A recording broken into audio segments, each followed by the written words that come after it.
What's up, guys? Welcome to another episode of Real Talks with Jakub, where I interview doers, achievers, and go-getters and how they created their own luck and became successful. And today we are here with Nathan Hirsch from Florida.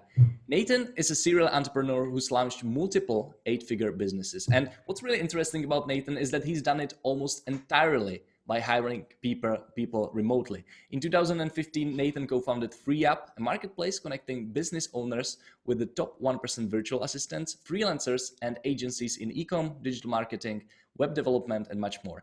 Then, in 2019, FreeUp got acquired by Hoth. And now he's working on OutsourceSchool.com, which is a course that teaches business owners and entrepreneurs how to interview, onboard, train, and manage VAs to scale their businesses. So if you're someone who wants to start growing your business with VAs, you want to start working on your business, not in your business, well, keep listening because you're going to learn a lot. Welcome to the show, Nathan.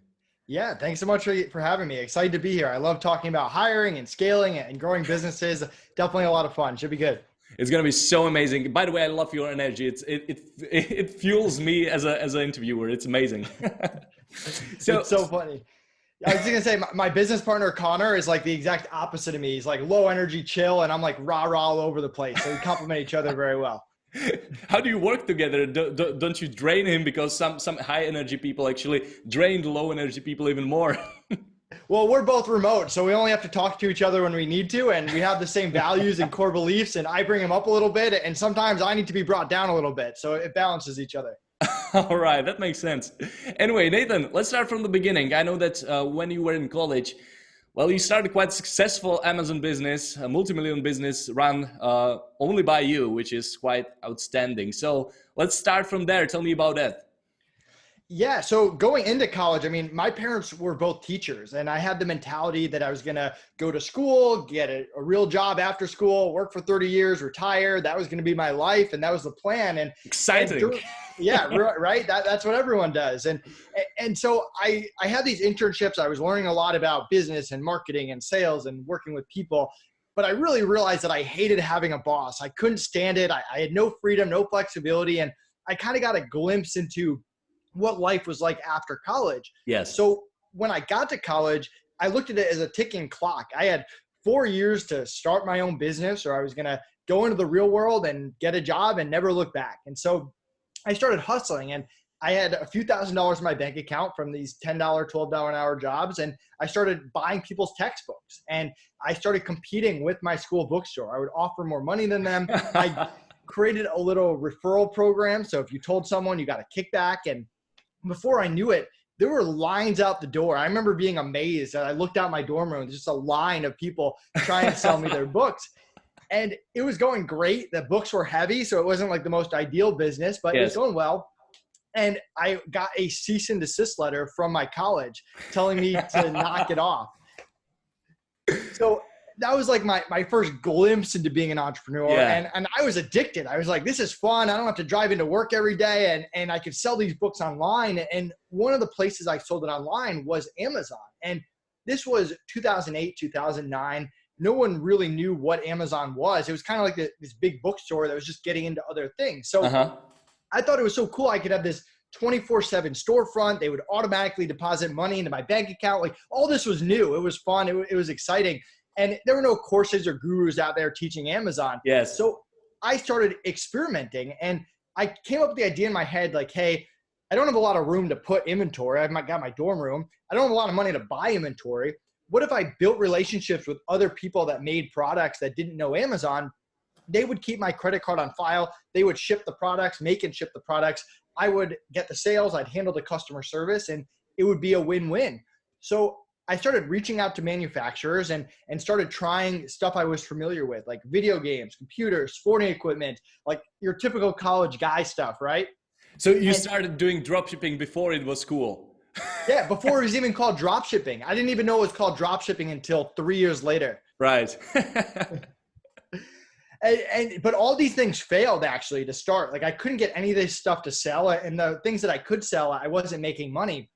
And it wasn't until I branched out of my comfort zone and found the baby product industry that my business really blew up. If you can imagine me as a single college guy selling baby products on Amazon, that was me. And people thought I was crazy. People thought I was running a Ponzi scheme. It was a pretty wild time.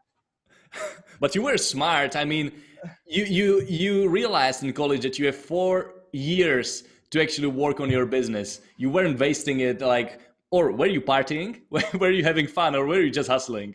Oh, I was definitely partying. I mean, my parents grew me up with the mentality of work hard, play hard. So I feel like I go all out in everything I do. Like this morning, I'm working out from home because of the whole Corona thing, and I'm going all out for an hour. And then I go to work and I go do a podcast, or I work on a course or whatever it is. And I'm going all out to do whatever it is that I'm doing. So college is the same way, a balance of friends, girls, parties, work, and then eventually my business. And it was just all out all the time. It was a pretty crazy time. That was amazing.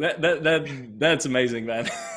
So then you scaled it to like 7 figures, right? And you got to talk with your accountant, and he was telling you, or she was telling you, that you should hire somebody, that you shouldn't be doing it yourself, right? Yeah, you did your homework. So I remember this accountant that I walked into his office, and I actually ended up firing him later and replacing him. But he was like, you need to hire someone, or like, when are you going to hire your first person? And I was like, no, like, why would I do that? That's money out of my pocket. Like, this is the first time in my life I'm making real money. Why would I give it to someone else? And it was fun. I was kind of enjoying like the 24/7 lifestyle of, hey, I can wake up and respond to emails, and then go to class, and then come back, and then fill some orders, and then go party and do whatever. And that was it. So he kind of just laughed at me and was like, you're young, you'll learn this on your own. And then busy season just sneaks up on me. I am not prepared for the fourth quarter. People are buying tons of toys, tons of baby products. I wake up every day to 100 emails, and I'm just overwhelmed. And my grades start to go down. I'm not spending time with my friends.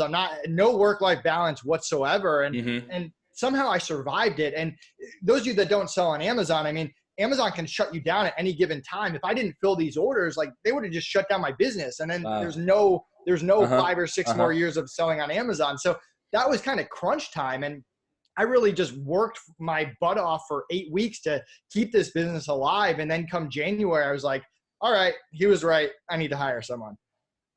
So that was the first time when you started realizing that you need to start working with somebody, that you only on your own can do so much, right? So who was the first person you hired? Yeah, so I posted a job on Facebook because that's the only thing I knew about hiring. I threw a job out there, and this guy in my business law class, who I had maybe talked to 3 times, messaged me, and he says, I don't know what you do. I'm looking for a job. And I don't even interview him. I hire him on the spot. And the first day he wants to work for me, he calls me. He's like, oh, by the way, I don't have a car. You have to come pick me up. Like, who is this guy? And I almost fired him on the spot. And I'm lucky I didn't, because I went and I picked him up, and we worked, and he was really good and smart. And I eventually made him my business partner years later. But the reason that I made him my business partner is because on those drives back and forth, we would just talk business and e-commerce and like long-term goals. And we got to know each other very well. So on those car rides were very important. And then he'd come over, he'd work, he'd get it done. And then I eventually built trust with him and made him my partner. And his name's Connor Gillivan. And we've been working together for 10 plus years. Oh, that's amazing. So I assume you're not running it anymore, right? These Amazon FBA stores. Yeah, so it wasn't FBA, it was drop shipping. But not running Amazon. I mean, we got to the point where we were doing a good amount, and we were doubling every year. And at that point, it's like, oh, right, it's exciting. Like, we're going to take down Amazon one day. Like, we're going to be like that next giant. And then the courses and the gurus come out, and drop shipping becomes harder, and there's more sellers, and we're still making money, but we're not really growing our brand. We're kind of just going in circles, adjusting to Amazon. So we had started to hire VAs to do this. And that's really when the concept of FreeUp came about. We hated Upwork. We hated Fiverr. We wanted something better. And we kept looking and looking, and we couldn't find it. We built it ourselves kind of as a side project with $5,000. And it wasn't until that surpassed our Amazon sales that we shut down the Amazon business. So it was back in 2015, right? Yeah, it was like right around the end of 2015. A lot of times I say 2016 because we were like just figuring it out at the end of that year. Okay, why you didn't like Upwork? Because I mean, most of the people still hire on Upwork. Yeah, I'm a big time guy. I mean, I talk fast, I move fast, I value my time at the highest possible level. So for me to like post a job and get 50 people to apply, and then I have to interview one by one, and if they don't work out, it's not like I'm holding Upwork accountable. Maybe I'll get my money back, but they're not going to reimburse me for my time or anything. And then if someone quits on me, I have to start that process all over again. And I kept looking for something faster that I could just be like, I want a customer service rep. They give me someone right away. They've already vetted them. That person can get started same day. If anything goes wrong, I can reach out. If that person quits on me, they'll cover the cost of the new person. And at the time, everyone I talked to was like, that's crazy. Like, no, that doesn't exist. And I was like, all right, I'm going to build it myself. So you build it, and then you were working on it for 4 years, right? Yeah, I mean, we took it to market with, we spent that $5,000. We probably spent about 400 or 4,000 of it on this really, really crummy software. Like it did almost nothing. Freelancers could log in and out. Clients could see their freelancers on their side. And that was it. People would have to email me, call me, Skype me requests, and we'd fill it. And we kind of took our Rolodex of VAs that we had with the Amazon business and moved them over to FreeUp, the ones that wanted to, people that we relied on. But people hated the software, but they loved the service. They loved that they could message us and get someone quickly. They loved our support. They loved our replacement costs, all of that. And we're humble enough that people told other people about us. And the biggest reason was our affiliate program, probably one of the better decisions I ever made. We gave out 50 cents for every hour we would bill to someone forever if you told someone about us. Wow, that's amazing. So all of a sudden people were talking about us at conferences and all that. And our last year of FreeUp 2019, we paid out like $250,000 in referral money, which is a lot of 50 cents. So did you grow only because of word of mouth and affiliates, or did you do some other forms of online marketing? So we did. One of the coolest things, and probably one of the things that I'm proud of it, is we spent almost no money on ads. The last year of FreeUp, we spent $1,000 a month on ads, and that was all retargeting, like Facebook and Google ads. So we grew from 5,000 to 1 million to 5 million to 9 million to 12 million in year 4. And we did it through the affiliate program, but we also did it through networking. I'm a big networker. I feel like I missed out on doing that in my Amazon business. I thought, oh my God, this is Amazon, it's secret. I don't want anyone to steal my ideas. So I kind of secluded myself. And so with FreeUp, I still do this today. I reach out to 3 new entrepreneurs every single day to set up a networking call. And I don't try to pitch them. I don't try to sell them. I try to learn about their business, see if I can add value in any way. If there's some way for us to work together, great. If not, getting to know entrepreneurs is fun, and you kind of build your network over time. And so networking is a part of it. Putting out content was a part of it. Anyone that follows me on social media, Nathan Hirsch on Facebook and LinkedIn, the real Nate Hirsch on Instagram and Twitter. I put out content all the time.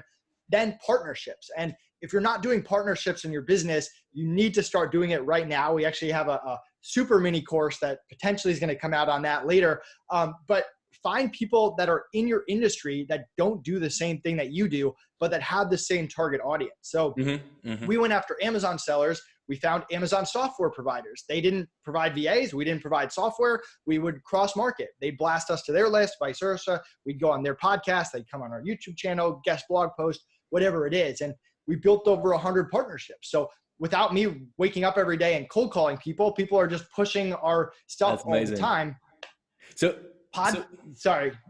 So you were creating these win-win partnerships like on scale. So people were referring you to business because, well, you weren't competing with these guys, right?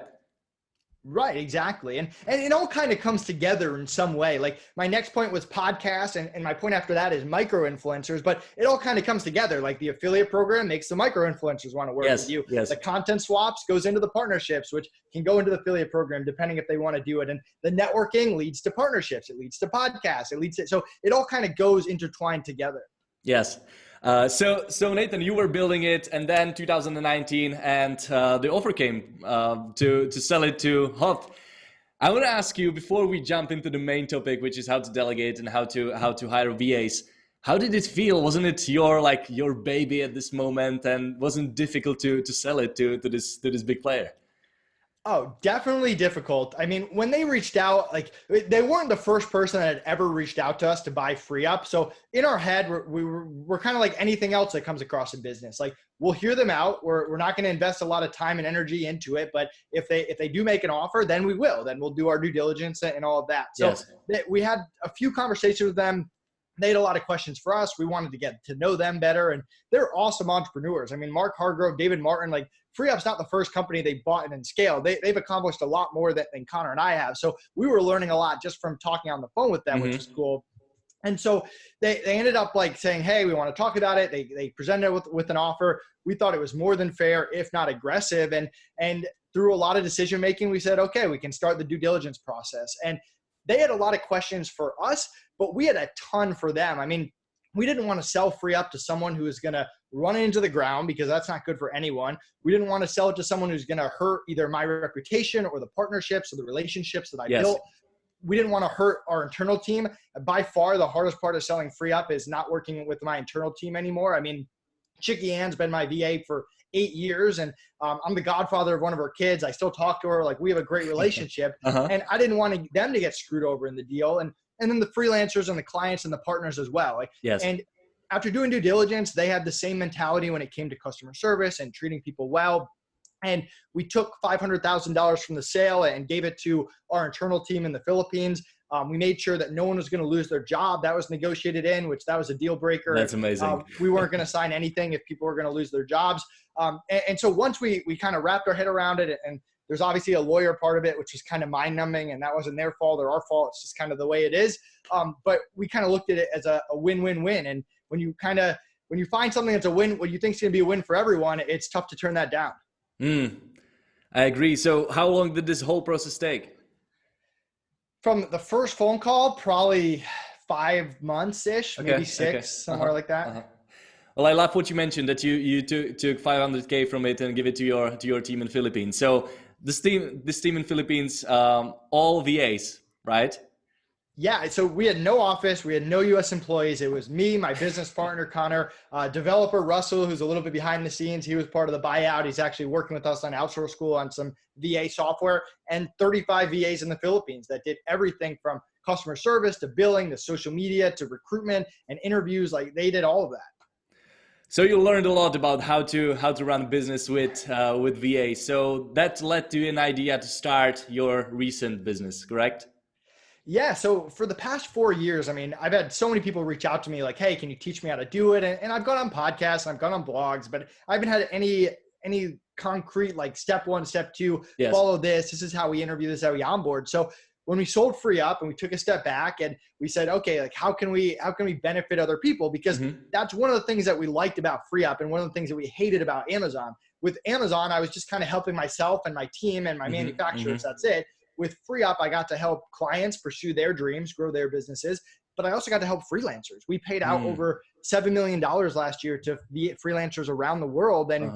And people are showing me their houses, their cars, like how they provided for their family. Like, that's cool to me. And that's fulfilling. I didn't want to just be like, oh, sold FreeUp, see you guys later, and just disappear off the map. So Outsource School, we want to teach people. We have courses and software on our processes, how we interviewed them, how we onboarded them, how we train them, how we manage them and reduce turnover. And then that's our main course, cracking the VA code. And then we're expanding to other stuff, like how to use a VA to get on podcasts, how to use a VA for social media, stuff like that. And we have this cool SOP building software that we're going to be launching pretty soon too.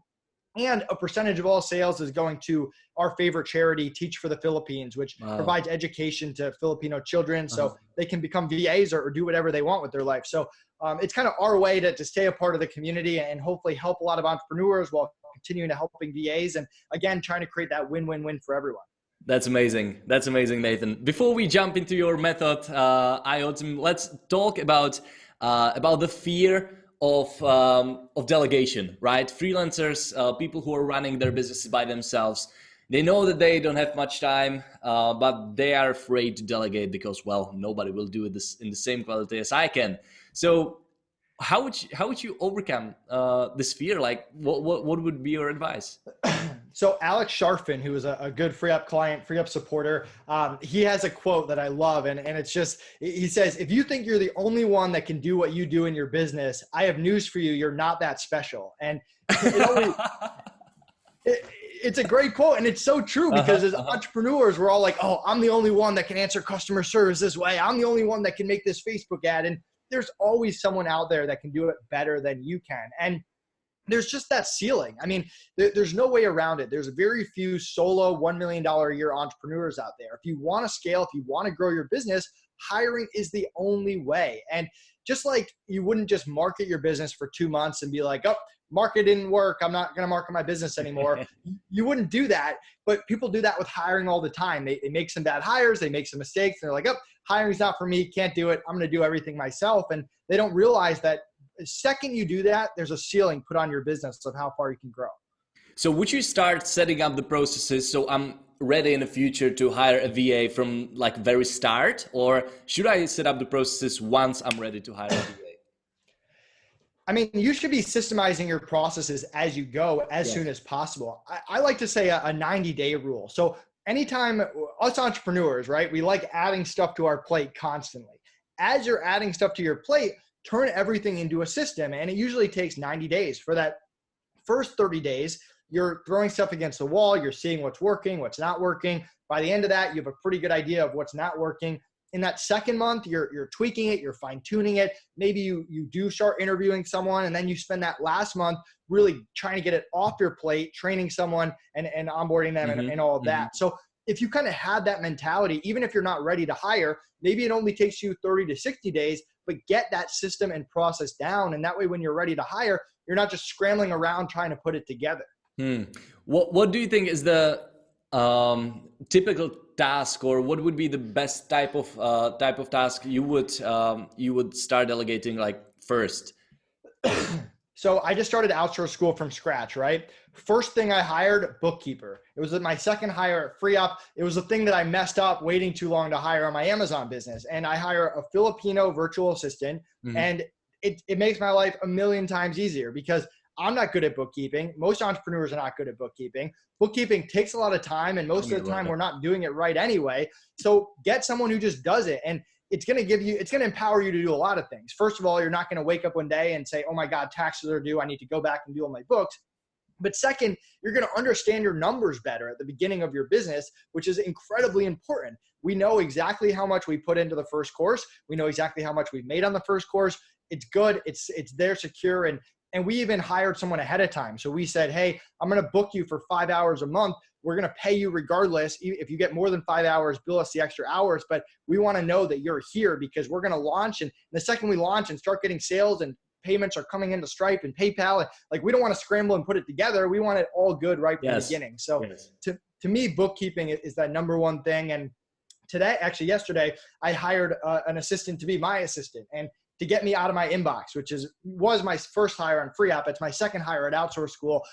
Someone who can wake up every morning, clear out my inbox, manage my calendar, make sure I'm not doing 5 podcasts a day. I back before I had a VA doing it, like I'd wake up one day, I'd have 4 podcasts, and it'd be an absolutely crazy day. So keep it organized, respond to customers and all that, and then I give them additional tasks as well. So those are my first 2 hires. Now the big question, how do I do that? So now tell me about your unique system.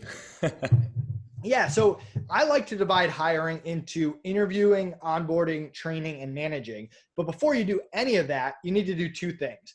First of all, figure out how much you can actually afford. And this is an important step that a lot of people miss. And I've seen people hire virtual assistants, realize they can't afford them, and all that training, all that time that they don't get back. So we have a free VA calculator. If you go to outsourceschool.com/VA calculator, I'm sure you'll have the link, and you can put in information about your business and how aggressive or how conservative you want to be. If you're trying to build that empire, maybe you're investing 50% of your profits back in. If you have a lot of bills, maybe you have a big mortgage, maybe it's 10%. I tend to be in that 20 to 30%.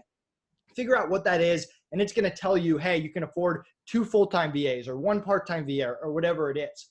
From there, create a list of everything you do on a day-to-day, week-to-week, month-to-month basis, and prioritize it from easiest to hardest.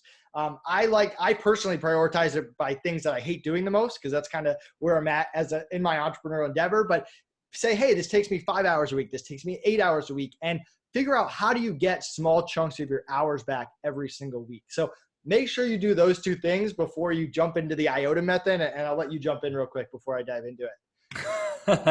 I love it. I mean, I went through this sheet you prepared, like to know my numbers before I actually make a decision to hire a VA. and it's amazing, guys. So make sure that you will check it out. I will put the link into the description. So Nathan, let's talk about the first step in your method, interviewing. Yeah, so interviewing. I still recommend FreeUp to go pick out a VA. I'm now a client of FreeUp, which is a little bit weird, but I really believe it in what they're doing there. And so for me, interviewing, it's a combination of, yes, you want the experience, you want to know how many years they've been doing it and all of that, but it's about attitude and communication. Those are the things that we look for, combined with red flags. That's what we call our CARE method. CARE is communication, A is attitude, R is red flags, E is experience. So with attitude, you want to know, what do they actually care about? Do they just care about money, which is a huge red flag by itself, because you're never going to please someone who only cares about money. They're always going to get a higher job offer than what you can pay. You want someone who cares about other stuff, like stability, like being a part of a family, like buying into a business that's going to treat them well and grow together and accomplish something. So you want to get to know who they are, what they stand for, why they left their other jobs, what they do outside of work, and what their real values are. And then communication, I recommend not doing an interview like we're doing right now on Zoom, but doing it on Slack or Skype or something where you can speak, where you can type everything out. And you're going to see how quickly they respond. You're going to see how they understand your questions. And that's going to lead to a lot of red flags that you wouldn't normally get if you do a Zoom that might cut in and cut out. And let's say you ask 3 questions and they only respond to 2 of them, or they're not understanding what you're saying. That's going to pull out a lot in their communication, because most of the time when I'm working with a VA, I'm not Zooming them every single time I need them to do something. I'm sending them a quick message, quick email, and I need to know that we can communicate quickly and efficiently through that. So those are my overall tips through interviewing. How would you find that the VA is interested only in money, which you mentioned that it's a huge red flag? You can usually tell by the way that people talk about it. So I like to say, hey, this job is for $5 an hour. How much were your other clients making? Or how much were you making with your other clients? What are you looking for? And I have this guy, Wayne at FreeUp, who I love. He's a great guy. Going back, we probably shouldn't have hired him. He's actually turned it around. He's my only case study of someone who was on the fence that actually turned it around and kind of changed his attitude going forward. But he said a lot of things along the lines of, hey, like, money's super important to me. Like, I have lots of bills to pay. Like, I need to take on other clients in order to pay them. And like, all that to me is red flags. Like, I want to hear the opposite. I want to hear, hey, I want to be part of something. I want stability. I want something moving forward that's going to, yes, treat me well. And money's always somewhat of a factor, but it shouldn't be that number one factor. All right, Nathan. So let's say that we found somebody without any red flags. We like their attitude. How do we get them on our team? In other words, the next step, onboarding. Yeah. So this is the part that everyone skips, right? Because let's say they interview 3 VAs. They want to hire Jane. They want to hire Jane at $5 an hour. The average entrepreneur says, Jane, you're hired at $5 an hour. Let's start training. And what you do there is you're kind of you're skipping a step. With onboarding, what I recommend doing is saying, Jane, we want to hire you for $5 an hour. First of all, let's make sure you're really good with $5 an hour. Let's make sure nothing's changed since the interview. You didn't take on a different client, whatever it is. And then let's go through our SICK method, which is schedule, issues, communication, and culture, SICC. And we're going to talk about schedule. We're going to make sure that she's really good with it. Okay, it's graveyard shift. Have you worked graveyard shift before? What other clients do you have? What are the schedules for those clients? Is there any overlap? Are you working 100 hours a week? Or are you working 40 hours a week? Getting that full picture.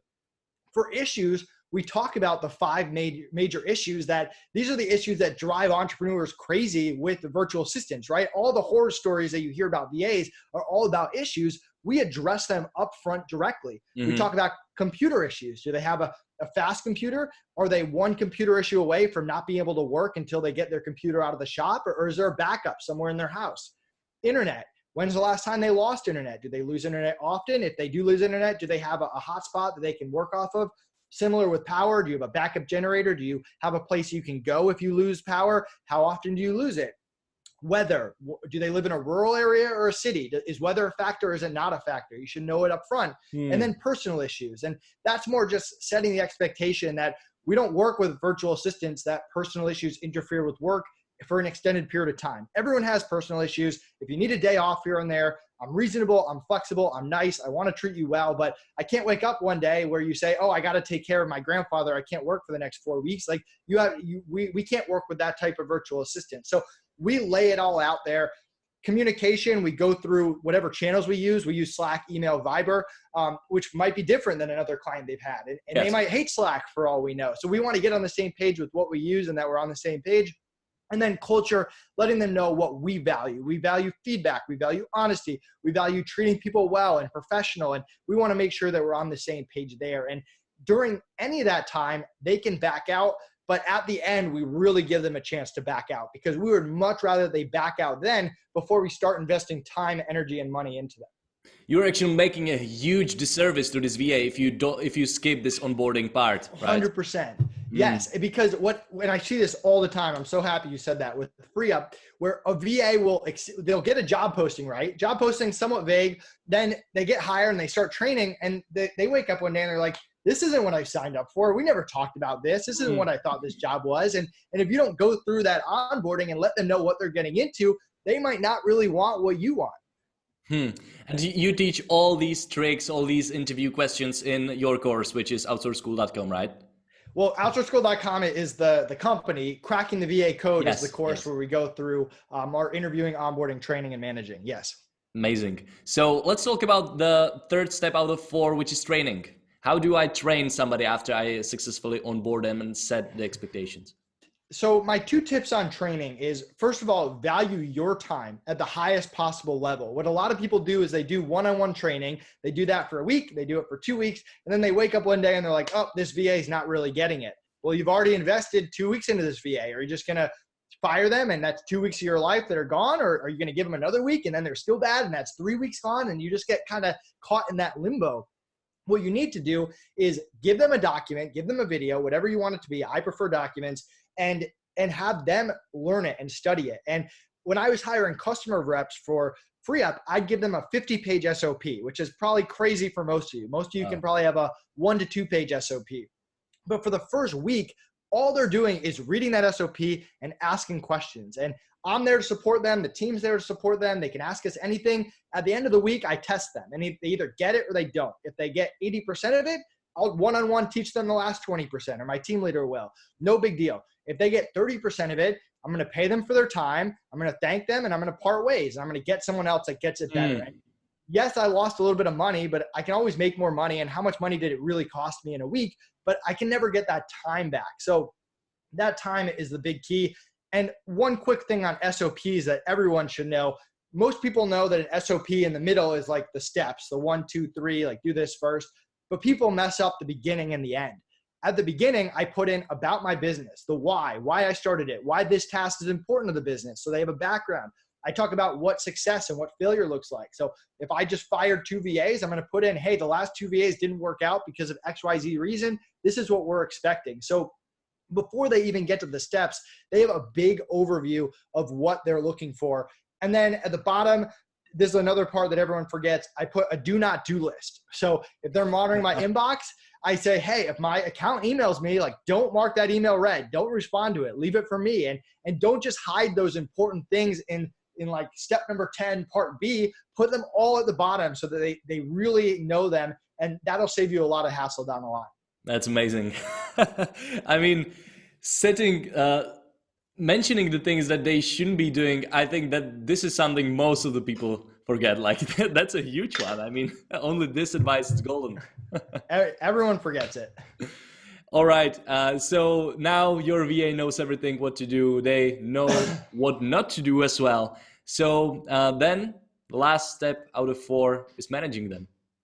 Yeah, and managing them is probably the most important part, right? Because you've got to, once you've invested time, energy, and money into them, you want them to stick around for years. And with my first Amazon business, our turnover for VAs was like 50%. It was crazy. And with FreeUp, it was less than 3% because we learned how to manage VAs. So, and in the course, we go over like how to schedule meetings, how to give bonuses, how to give raises, how to fire someone, how to handle issues and turn it around.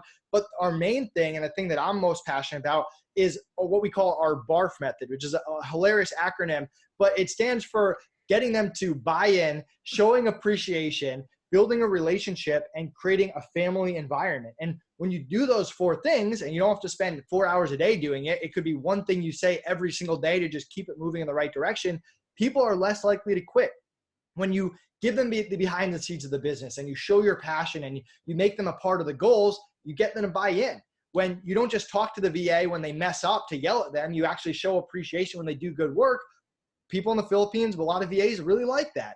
When you get to know them on a personal level, you connect with them on social media. I've been to the Philippines, I've met their families, you build relationships. And when you create a family environment inside of your business, someone else can come around, and this has happened to me numerous times, and try to steal my VAs and offer them more money, but they're now part of a family. They like each other. They get to know each other. They don't want to leave that family. And Filipinos are all about family, both inside work and outside work. So those are really the 4 keys to reducing turnover.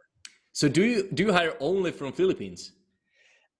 So for VAs, yes. For other stuff, like I have a graphic designer who's in India. My developers for FreeUp are in India. So it's not a hard rule by any means. And I know that it depends much more on what the person is of the VA, yes, rather than where they're from. But I just had great experiences hiring from the Philippines. And when I hire on FreeUp, really every VA I've hired in the past, 5 years has been from the Philippines. Got it. So guys, that's it. IoT Method by Nathan Hirsch, interviewing, onboarding, training, and managing.